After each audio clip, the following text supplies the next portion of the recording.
Welcome back to Rudy Giuliani's Common Sense.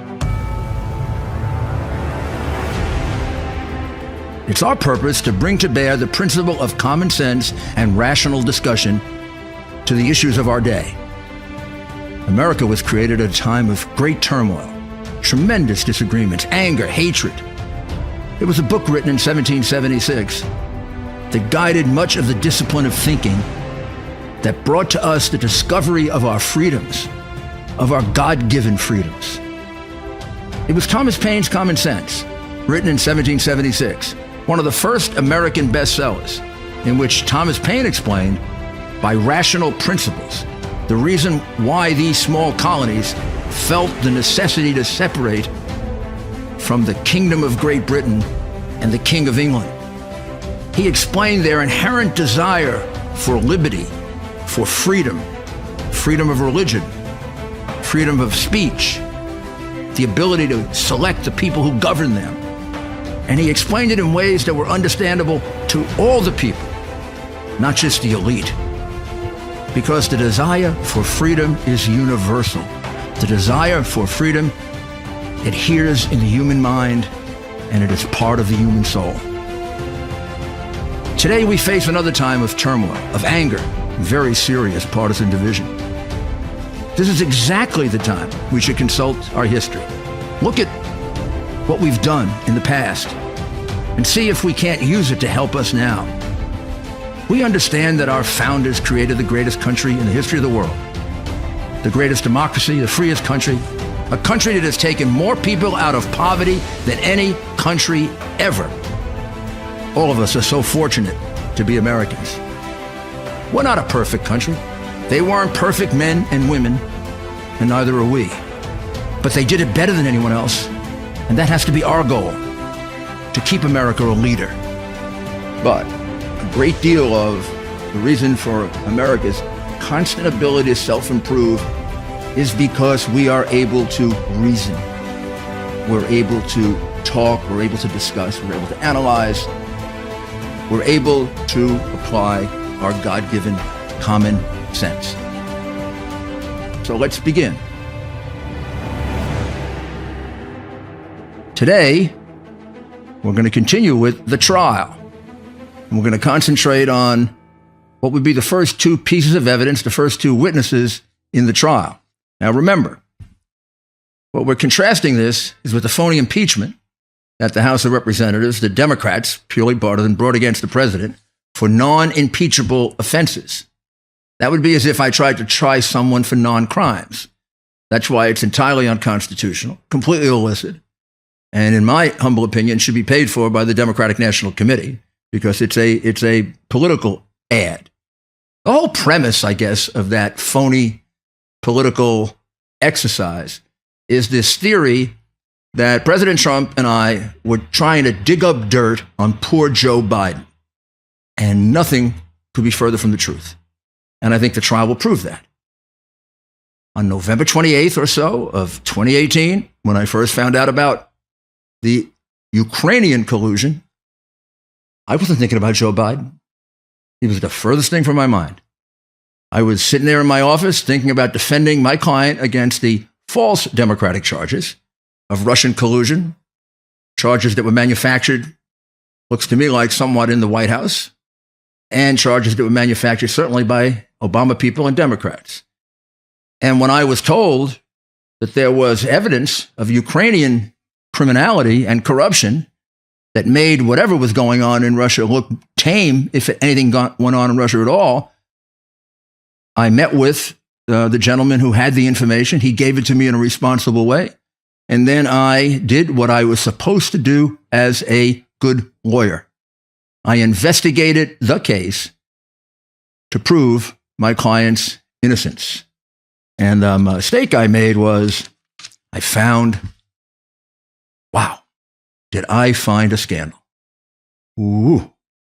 By the time this is all revealed, I predict Teapot Dome will be somewhere in the smaller annals of scandals. This is a scandal at the highest levels of both governments. It involves way beyond Joe Biden. We're going to concentrate on Joe Biden because I want to prove to you that what we were doing here was totally legitimate and required. It was a year and a half, 2 years before any election. It was before he announced as president. It was while the president was still being investigated. Actually got it finished before Biden ever announced. And frankly, I never thought Biden would run. Looked to me like he couldn't cross a street without help. But who knows? So today, with just two pieces of evidence, I'm going to show you a provable case of bribery that if it doesn't outrage you, then there's something wrong with your sense of honesty. The background. Mykola Zlochevsky was a minister in the government of President Yanukovych. And this, we're now going back to 2008, 09, 10, 11, 12, 13, that period of time. Yanukovych was what we would call a pro-Russian Ukrainian. He was favorable toward Putin and occasionally would make overtures to the West. He had ministers, and they were called Yanukovych's mafia, because the thing they all had in common was they were stealing from the government and laundering it, much of it through Privat Bank. Zlochevsky was no different. He held several ministries, ecology, environment. But what he did during the time he was in office was he awarded his own company licenses for oil and gas, and very lucrative ones. And his company was operated by his partner, a gentleman named Mykola Listen, and his company was housed actually in Cyprus. So in the very act of getting money into the company, he was laundering it out of Ukraine. So during that period of time that he had to steal like that, the estimates are that he stole about $5 billion. Not the most, by the way. Yanukovych in one deal did $7.5 billion, and that was just one deal. Well, all of a sudden, the revolution of dignity happens. It really begins in 2013. 2014, it breaks out. Happens quick, like these revolutions always happen. And Yanukovych mafia is basically thrown out. They all run away. Yanukovych goes to Russia, where Putin takes care of him. Zlochevsky goes to, I think it's Switzerland. But remember, don't feel sorry for them. They go where their $5 billion is stashed, or their $7 billion, or maybe the poor one's $2 billion. So the Yanukovych mafia goes around the world. However, all of a sudden, a new government's coming in, and the new government's real angry at the old government, and the new government finds out they have $800,000 in the bank, I've been told. Can you imagine that? I think that's true. I haven't been able to completely verify that. I will try. But they sure as heck have almost no money, because these guys were taking out $7 billion and $10 billion and $5 billion. Zlochevsky, 5. So Zlochevsky's now really afraid. He's sitting there. He's basically in exile. He's got his business. He's got his $5 billion, but now noises are getting made that they're going to come after his business, and they're going to come after his money, and they're going to bring a lawsuit against him in London, and they're going to come after him here and there and there and there. And he's going to be down to being maybe just a millionaire. And then President Obama does Zlochevsky the favor of his life. He names Joe Biden the point man for Ukraine. What that means is Joe's going to be in charge of handing out the billions and billions and billions of dollars to rebuild the country. And he's going to try to make the country less corrupt, which of course turns out to be a hilarious joke because he makes it more corrupt. But we don't know that at this point. Zlochevsky hears about Joe Biden. Zlochevsky's a smart man, and he says, I got to have somebody who's more powerful than Poroshenko to protect me in case they want to come after my company and my money, and my savior is Joe Biden. So, in ways that we will show you, through intermediaries, he makes a deal with Joe. This is the first bribe. The deal is, you protect my company, I get you a lot of money. We know one way clearly, and that is hiring Joe's son, who is obviously not qualified for the job, to be on the board, and paying him between $5 and $8 million. There's other forms of money sent to him that we will develop over the course of this trial, which I think you'll find even, well, probably not more shocking, but just as shocking.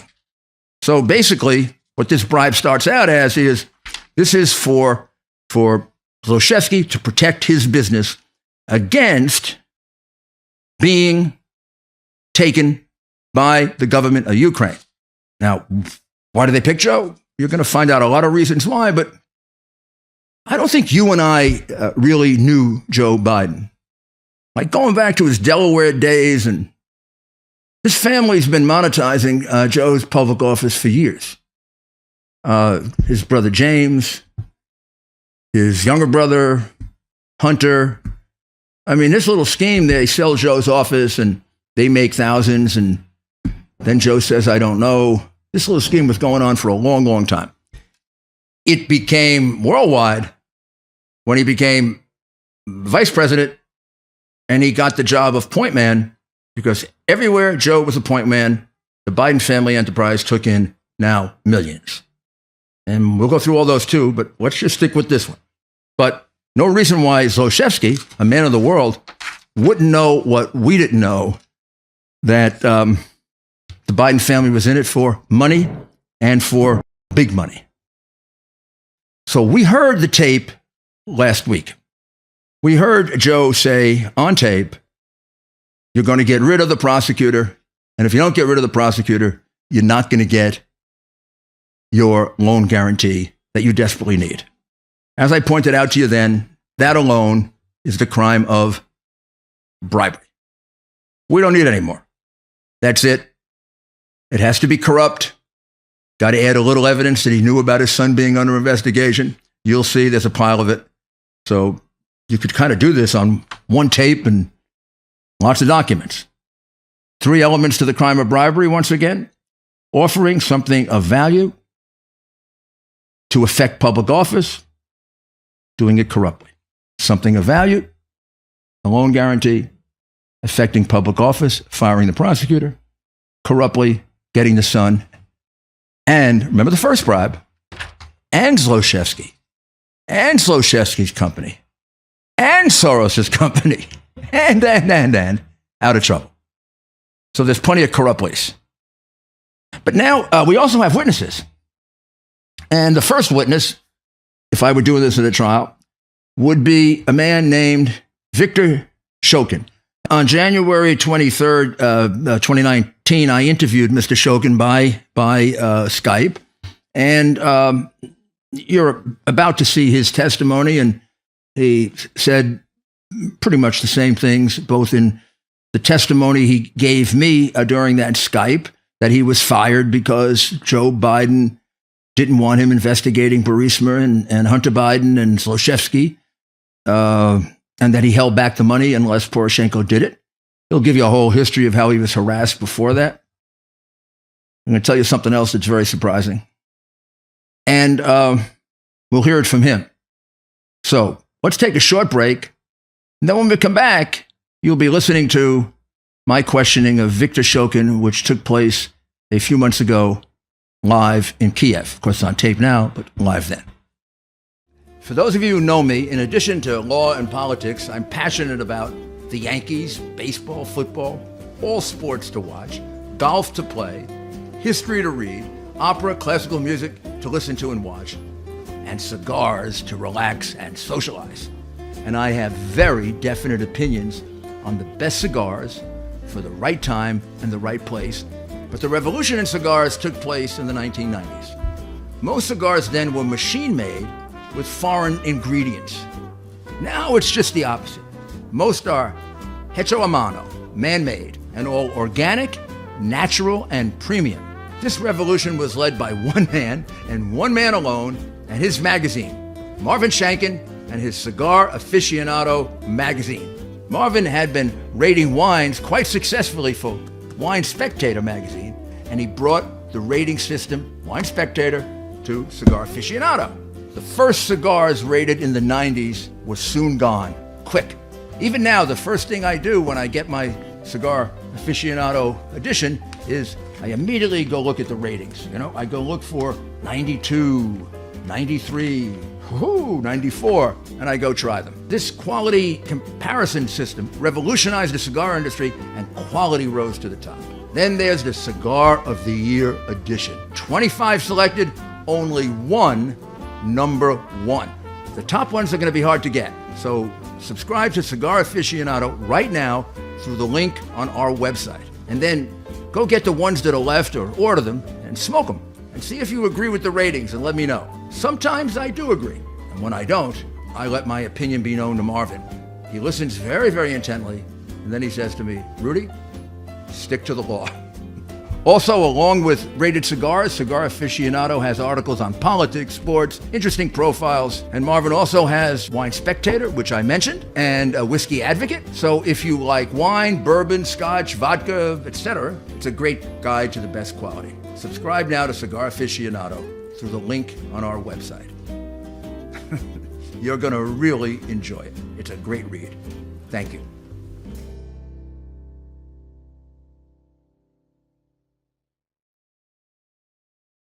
Oh, you're back. I won't tell you the Cigar of the Year. Got to go get it.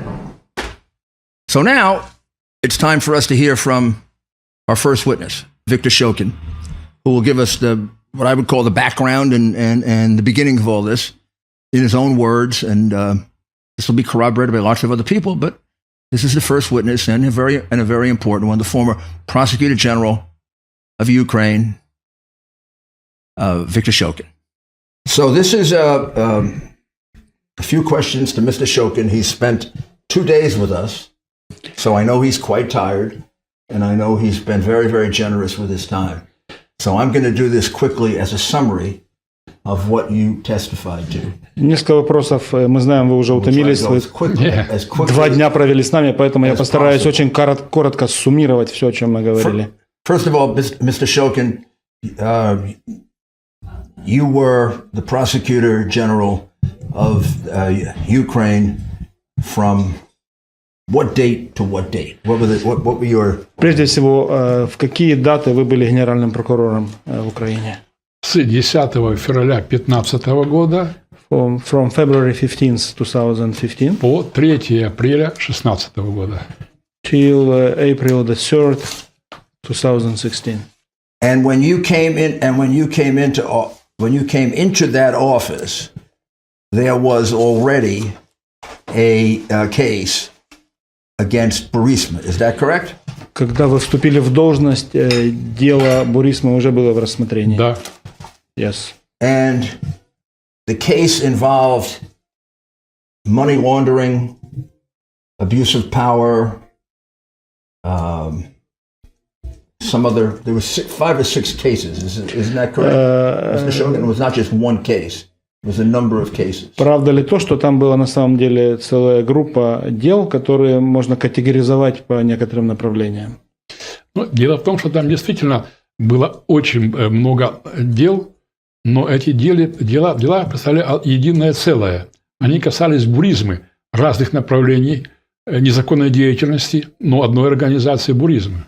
Actually, yes, there were quite a few particular separate investigative cases, but they were all concerning one company. That's why they were combined into one investigative And just to simplify it, the basic problem with Burisma is that Mr. Zlochevsky, who owned it, had been a minister of the government.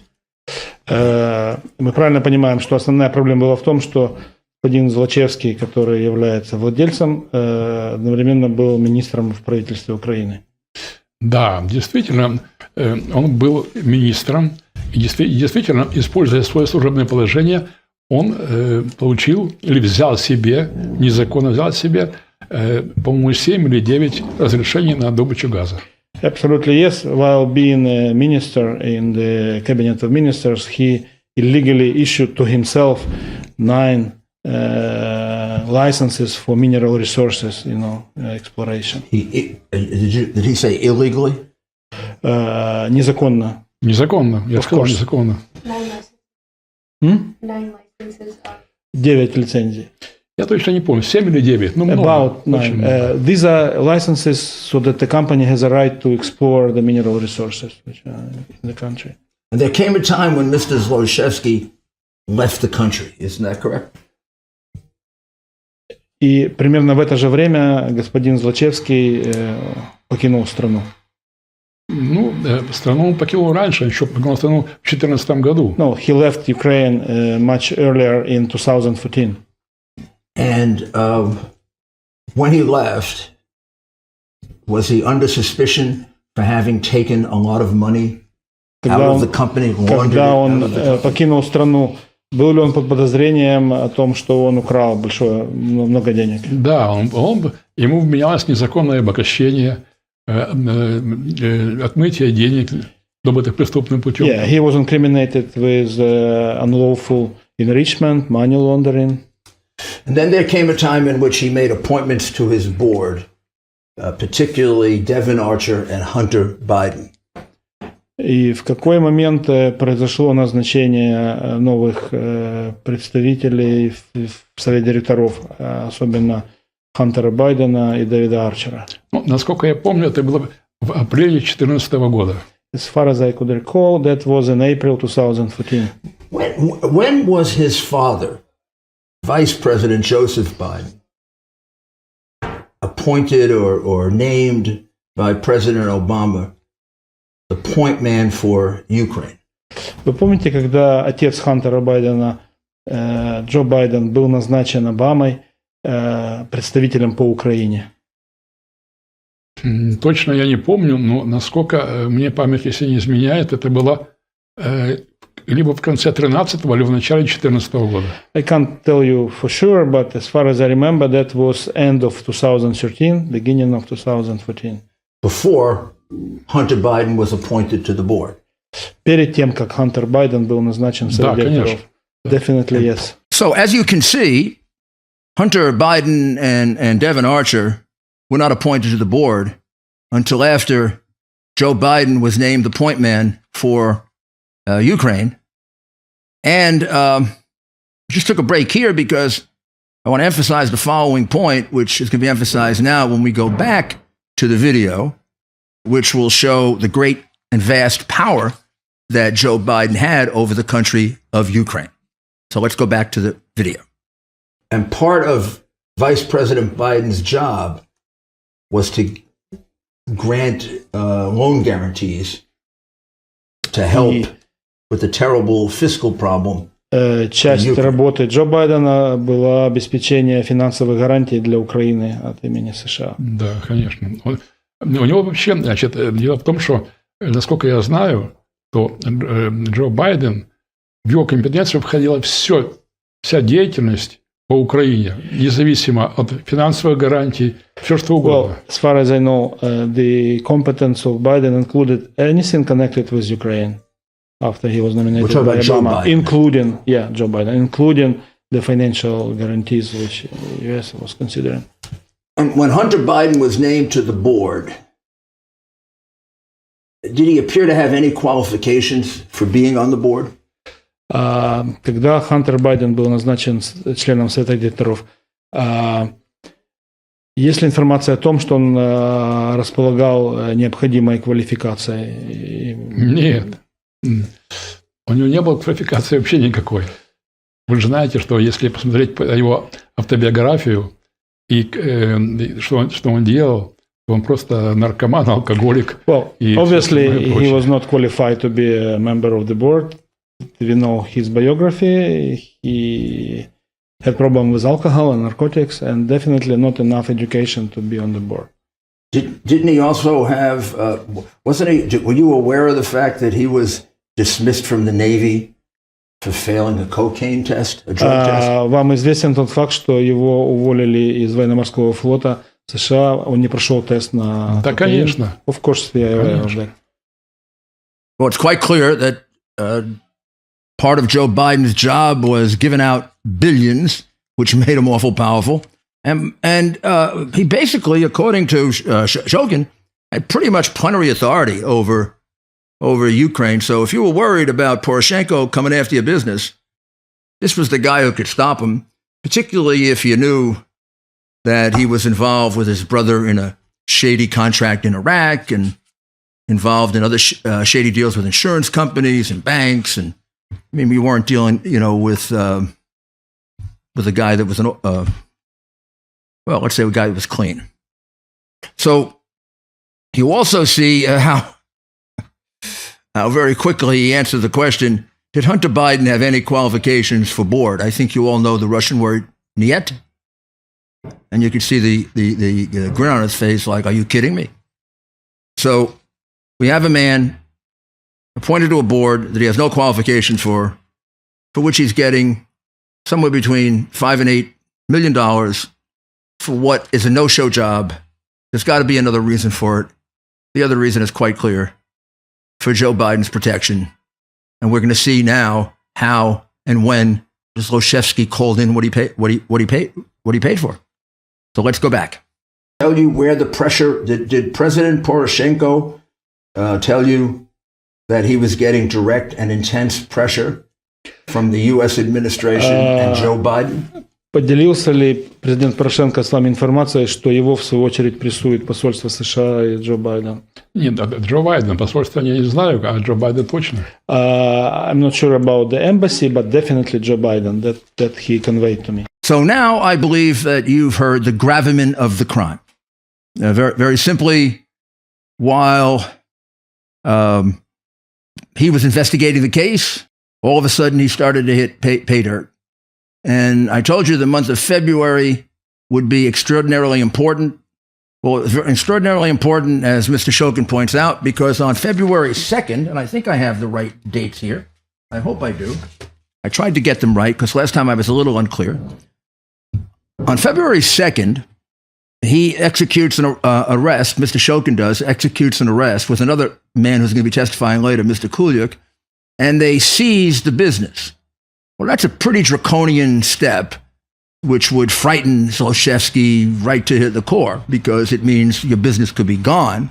And after all, this is what he's fighting to keep. Meanwhile, they're going after his money. So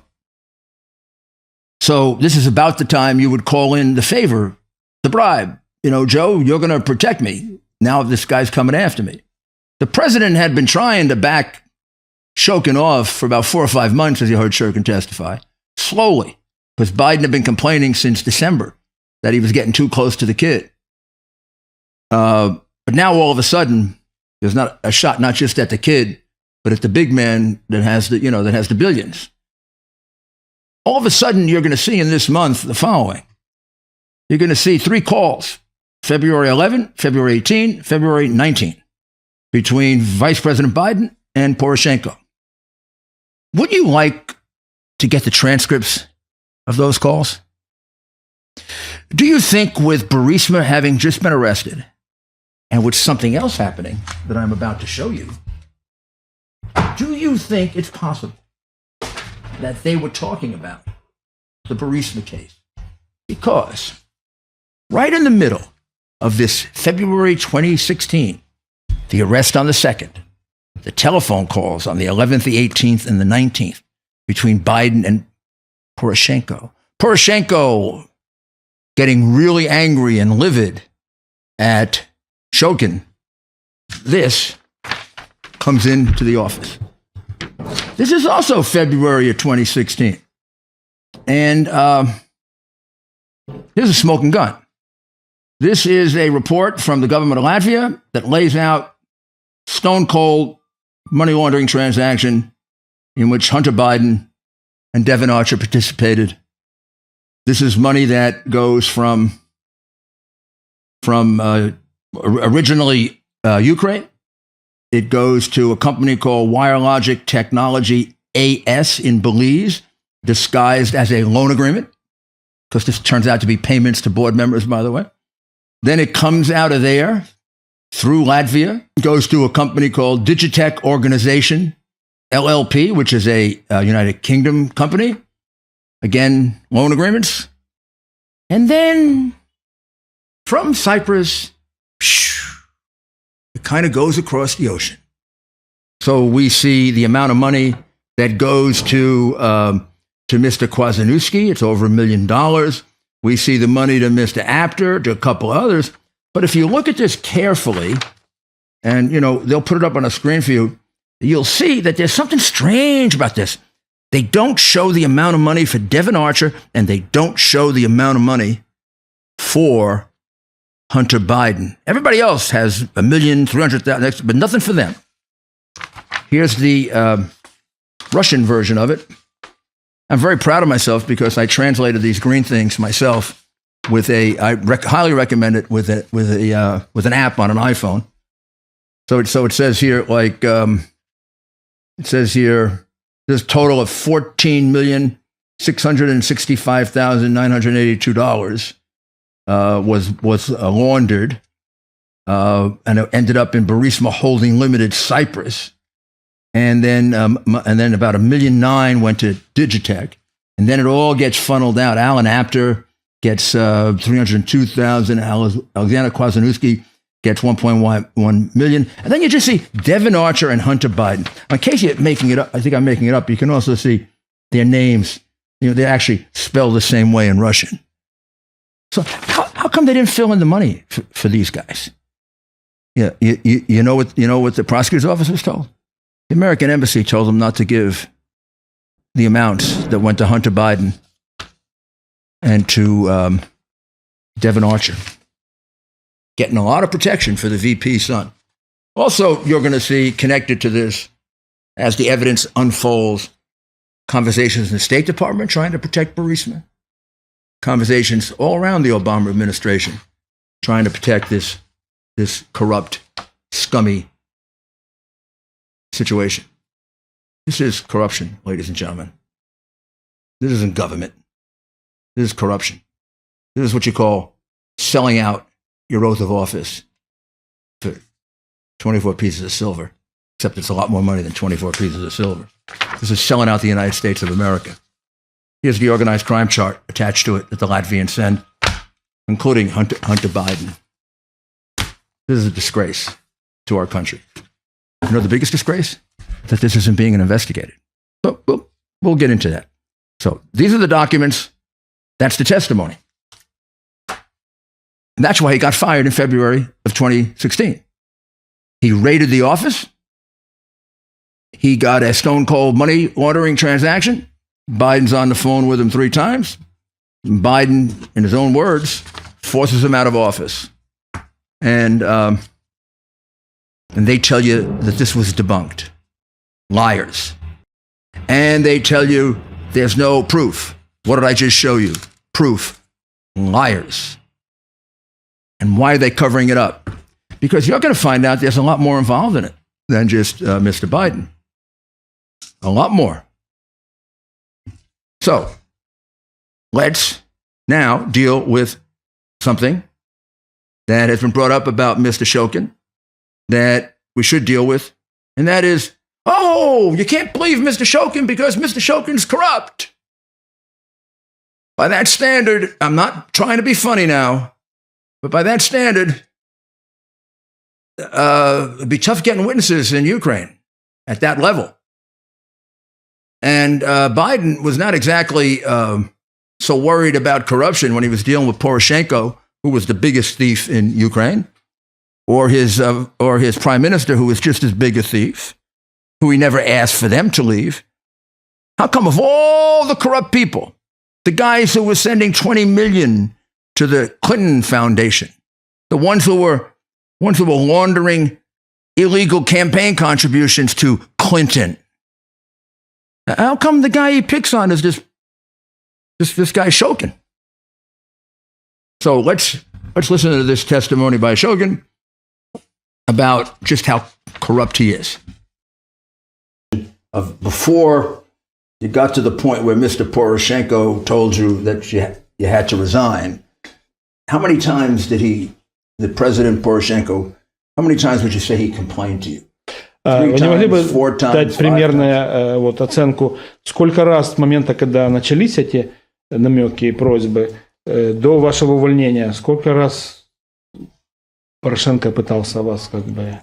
Ну, это было неоднократно, я не могу сказать. Ну, вот 5. Он говорит 3, 4, 5. Может, раз 5, наверное, 6, может 7. You see? Мне сказать сложно. 5, 6, 7, more than 5, definitely. It was not... And then there came a time, if I'm reading your affidavit correctly in the prior statement, I was forced to leave office under direct and intense pressure from Joe Biden and the U.S. administration. In my conversations with Poroshenko at the time, he was emphatic that I should cease my investigations regarding Burisma. When I did not, he said that the U.S., via Biden, were refusing to release U.S. dollars $1 billion promised to Ukraine. He said he had no choice, therefore, but to ask me to resign. Do you remember that conversation with him? Мэр прочитал часть вашего заявления о том, что поскольку Байден увязывал предоставление инструмента американского на $1 миллиард с вашим увольнением, у Порошенко не осталось никакого выхода, как, собственно, вас уволить. Вы об этом пишете? Ну, не совсем так. Там немножко и так написано. Это мне не осталось другого выбора, как уволиться, потому что удел страна, а я человек нормальный, понимаю, что деньги нужны. Almost the way it's written there. Yes. The fact is that I am, as a patriot, I was put in a situation where I have to quit so that my country gets that money. Совершенно правильно. Ты же ведь понимаешь, что идет война, нужны деньги, и это то, и то. Давай иди, потому что... Yeah, Mr. Shokin just adds that conversation contained that, we are waging the war, we need the money, you just have to quit so that the country gets the money. Was that one conversation or more than one conversation? Это было один разговор или тоже несколько подобных разговоров было? Не, ну, о деньгах, по-моему, раза 2-3 было о деньгах. Well, it was 2 or 3 times mentioning the money. Потому что дело в том, что надо понимать, что я не очень хотел увольняться. Я не понимаю, почему я должен увольняться. Я должен понимать. He didn't want to quit. As you can see, Mr. Shokin did not want to leave his job. So any question about this being voluntary in any way, Mr. Shokin makes it quite clear that he did not want to leave his job. It's also important to clarify the date on which he was actually asked to leave, because so many of these events happened in February, which I will explain to you in a moment. So let's go back and let's listen to what happened in February, and also the real reasons for the resignation and how it was made clear. Yes, that's good. And what's the date, your best recollection of the date on which Mr. Poroshenko finally basically asked you to resign because of the pressure from Biden? February? Когда был уже дело шло к финалу, и последний раз, вы можете примерно вспомнить, Порошенко уже сказал, что все, вам надо уходить. Я знаю точно. 2 февраля 2016 года по нашим документам суд наложил арест на имущество Буризмы. 2 февраля. I know exactly. On the February 2nd, 2016, the court order in Ukraine put arrest on Burisma assets. Да. И прошло 3-4 дня, даже меньше. Звонит: Витя, что ты там с этой Бурисмой снова творишь? Я говорю: что? Подъедь сюда. Приезжаю. Он опять... And in 3-4 days I got a phone call from the president. Я рассказывал это. Он же суммирует, помните? Так он же записывал уже это. 2 февраля 2016 года. Я точно помню на 100%. I know exactly that date, because that was the date when the Ukrainian court arrested the Burisma assets. When you say arrested Burisma, what does that mean? Что значит арест активов? Арест имущества. Арест имущества. Там все, и машины арестовали, и землю. It means that you can't dispose of it, Я сейчас не помню, там какие именно, какое имущество. Имущество Буризмы. И Злачевского, в частности. It was arrest for Mr. Zlochevsky assets and Burisma company assets. Это счета арестовываются, да? Я не помню, что арестовали в этот раз, действительно, потому что до этого сняли арест. Суд снял незаконно. Мы снова направили документы в суд, и суд другой Печерского района арестовал 2 февраля. Но обычные счета в этом случае арестовываются, деньги. Да все арестовывается есть. Да. Вот я не знаю, как в этом случае. Another court unlawfully lifted the arrest, but then we reapplied as a general prosecutor office. So Mr. Zlochevsky would have been arrested if he was in Ukraine. Злочевский был бы арестован, если бы он был внутри Украины находился, правильно? Я думаю, что да. Yes. So that should make it pretty clear why August of 2016 was such a critical month. The second, the arrest of Burisma. In the middle, there were court fights. It was reversed. It was put back again. 3 telephone calls between Biden and the president. I don't think there's another month with 3 telephone calls. And then right in the middle of it, right smack in the middle of it, the Latvian government sends a notice to the Ukrainian government about a stone-cold money laundering case in which Hunter Biden is squarely right in the middle of it. It's Burisma Holdings sending money to WireLogic Technology in Belize. They disguise it as loan payments. It then goes to Latvia. It then goes to Cyprus. It goes to the Digitech Corporation, and then it comes out to several people. And if you look closely at both the English version and the Russian version, you will see something very suspicious. The other board members have the amounts of money they're getting listed. 1 million something, 300,000 something. In the case of the vice president's son and Devin Archer, there's no money listed. We're told by the prosecutor's office. When they called and asked why, they were told the American embassy told them not to list the money. This is stone cold money laundering. Why this isn't being investigated by our government gives you a sense of the double standard that we're living with and the fact that something's gone wrong in our justice system, because this is crying out for investigation. It's about as corrupt as it gets. As corrupt as it gets. Once again, February was the big month.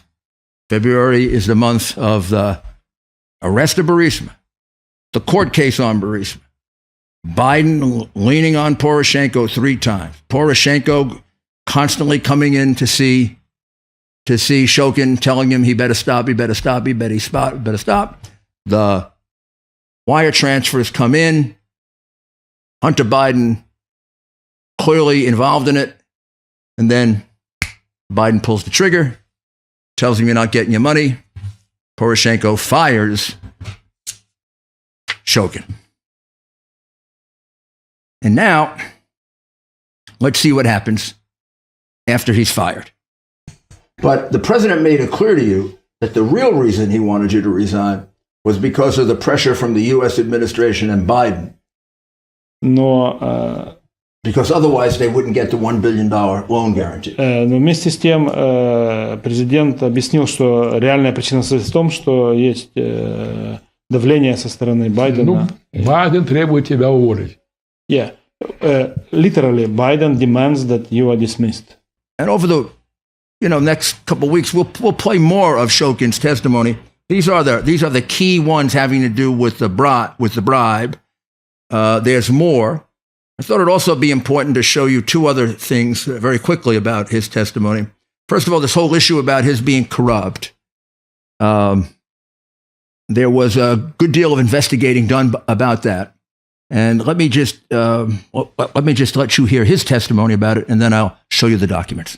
Thereafter, you were not involved in it, but you, from the outside, found out that Lutsenko was named to replace you. После вашей отставки вы, естественно, узнали, что назначили Луценко, когда его назначили. Я знал это раньше еще. I knew it before he was officially. And that the cases ultimately were dismissed. И то, что в конце концов дело Бурисма было как бы Дело было незаконно прекращено. Yeah, unlawfully stopped. And Zlochevsky was able to come back without any penalties. И в итоге Злочевский имел возможность вернуться в Украину без всякого наказания. So he benefited from this bribery as well. То есть Злочевский получил выгоду от этой взятки, получается. Ну, конечно. Of course. Do you know if Zlochevsky paid President Poroshenko any money for this? Можете ли что-то сказать о том, что, к примеру, Злочевский мог заплатить что-то президенту за эту ситуацию? Я не знаю. I don't know. Ha! You caught me cheating. This is my app. And you know what this says? This says from the ministry, first it looked like mystery, from the Ministry of the Home Affairs of Ukraine, Information Department. Shokin Viktor Mikhailovich got his birth date. Oh my goodness. He's never been arraigned. He's never been charged. He's never not paid a debt. He's never been convicted. Oh man, this guy must have been no criminal record, no evidence of an investigation. Gee, could Yovanovitch have been lying? What do you think? She lied about that too? Wow. Now let me tell you another thing about good old Viktor, who has a clean record, no convictions. If he were involved in corruption, he'd have been charged with something. When these phonies, when these lying Democrats, when these people use the NGOs of Soros to destroy the reputation of a person, they never even make specific charges. Like, he's not charged with taking a bribe like Poroshenko is going to be charged with taking anywhere from 10 to 100 million. He's not charged with taking a bribe like Biden, who got, 5 to 8 for his son, another 900,000 at least for lobbying. And it's growing. Wait until we get to Konstantin Kulyuk. They're charged with corruption. Not proved yet, but they're charged with it. He's not charged with anything. 50 or so years, not charged with anything. I got to tell you, I met the guy, spent a lot of time with him. This guy's corrupt. He's not good at it. Да. Национальное агентство спецпрограммы коррупции Мэджик рассказывает, что я, Шокин, никогда не привлекался к ответственности за коррупционные действия. Никогда. This is National Agency for Preventing Corruption. Says that Mr. Shokin never, during the existence of was corrupt, was incriminated anything. And then finally, we have visa number 5, document Это name. что я не судим. Yeah. And what is that? He was never in court incriminated Это МВД. with anything at all, not just corruption. But So this is a certificate saying from the Minister of Interior. from the minister that you've never been in court charged with anything. Right. So the claim that you're corrupt, Mr. Shokin, is another lie. То есть утверждение о том, что вы коррумпированы, это очередная ложь. Совершенно правильно.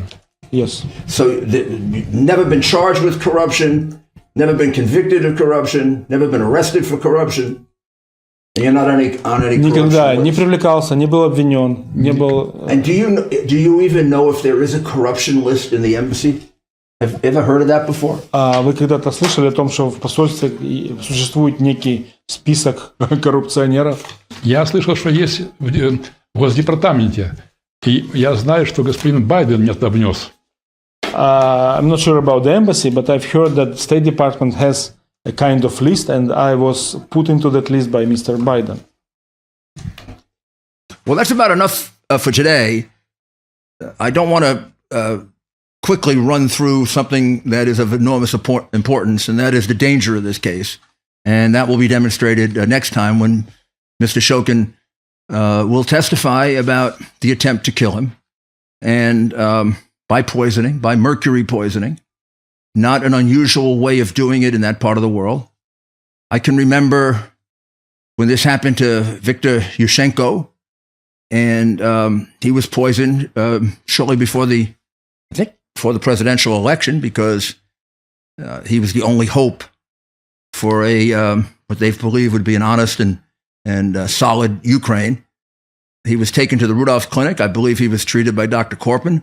And that same Dr. Korpin has examined Mr. Shokin, and Mr. Shokin will take you through what happened. And just so you don't think this is a vast right-wing conspiracy. You know the vast conspiracy going on here? The corrupt Democrats who are covering up what might turn out to be one of the worst scandals in American history, with our country being sold out in Ukraine and made a laughingstock of by these Democrats. That may turn out to be the conspiracy.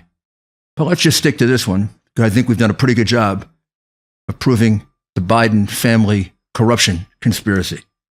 But if you have any doubt, this is Dr. Korpin. I've had it translated from German. Next time when we come back, we'll show you the German too, so you can do your own translation. Primary diagnosis: mercury poisoning. The records will go into some detail as to how this could not have been accidental. The amount involved was life-threatening, lethal. The man has suffered permanent damage to his internal organs, and he's undergoing treatment for it. And this wasn't an accident. It happened in September of last year, just at the time that it was being revealed that the president of Ukraine was deeply involved in this. And there were articles in the newspaper that his house had been raided, and that it was alleged he received a $100 million bribe as part of fixing the Burisma case. So, ladies and gentlemen, there's a lot more to come. You probably don't believe me if I tell you this is the tip of the iceberg. It is. I think we pretty solidly showed Biden's crimes, but there are a lot more to come. So come back. We'll be with you very shortly with another episode.